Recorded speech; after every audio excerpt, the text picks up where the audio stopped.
Baldur góðsigurinn í Borgarnes í dag. Hvað gerir úrslagið fyrir þínum menn? Varnarleikur í seinni hálfleik.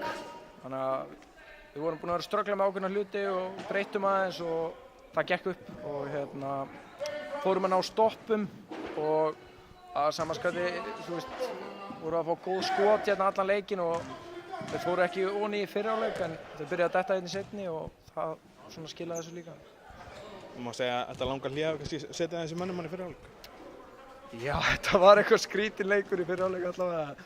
En að samanskapi skilurðu, þú veist, liðin hittu bæði illa í fyrri hálfleik. En þú veist, það var alveg barátta til staðar og það var alveg, liðið voru alveg að reyna sko. En það vantaði svona smá kannski upp á þetta.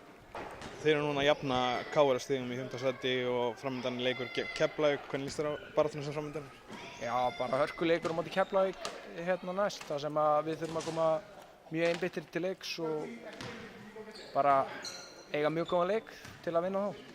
Það er ekki lengra.